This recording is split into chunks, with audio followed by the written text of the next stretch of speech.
Madame la Présidente, Monsieur le Ministre, Madame la Ministre, chers collègues, nous avons examiné la semaine dernière le projet de loi portant mesures d'urgence pour atteindre le plein emploi.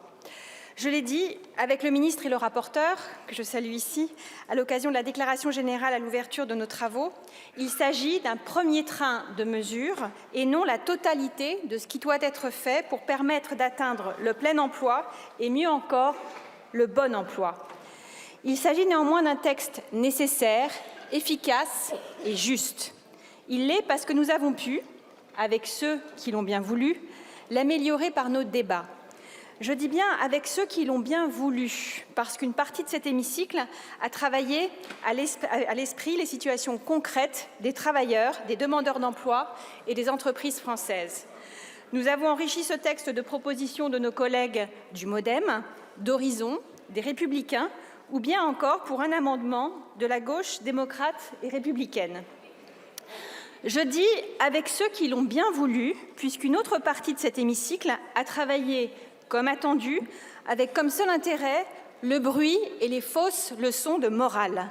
Nous avons dû entendre les promoteurs du droit à la paresse ou les ennemis d'un patronat fantasmé, nécessairement cupide, ingrat et insensible. Nous avons également dû entendre les pourfendeurs d'une préférence nationale, nauséabonde et indigne, à contre-courant du principe des assurances sociales basées sur le travail et non sur la nationalité. Décidément, difficile de masquer un ADN xénophobe vieux de 50 ans, fêté encore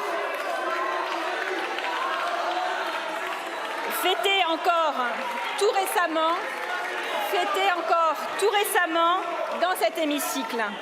L'emploi, il y a ceux qui en parlent et ceux qui agissent en sa faveur. Ce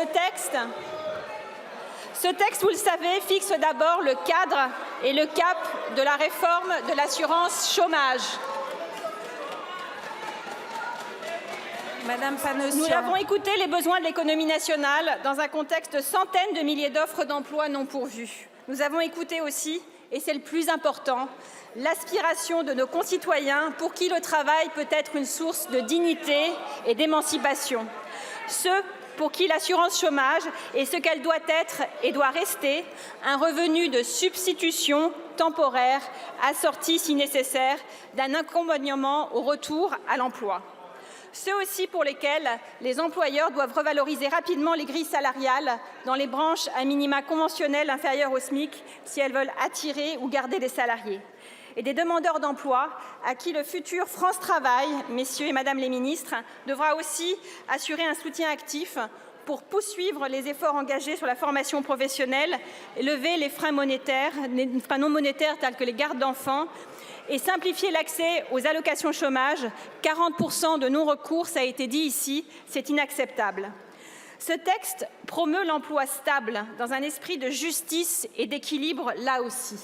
Pour l'employé, avec le bonus-malus des entreprises qui abusent des CDD, et pour l'employeur, avec une lutte contre les abandons de postes non justifiés. Car n'en déplaise à certains, ces abandons sont une réalité sur le terrain. Des PME aux associations, je vous encourage à en parler avec les acteurs de vos circonscriptions.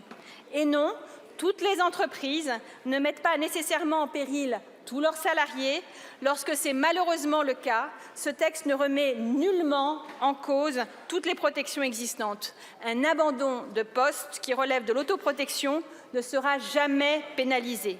Le tout limite donc les abus possibles et continuera de protéger résolument ceux qui en ont besoin. Ce texte, enfin, donne les moyens de simplifier le parcours du combattant de la VAE. Enrichi par l'idée de création d'un vrai grand service public de la VAE, cet article n'a soulevé aucune objection de fond. Comme c'est le cas avec l'apprentissage, une personne pourra accéder à l'emploi et à la mobilité professionnelle grâce à la VAE.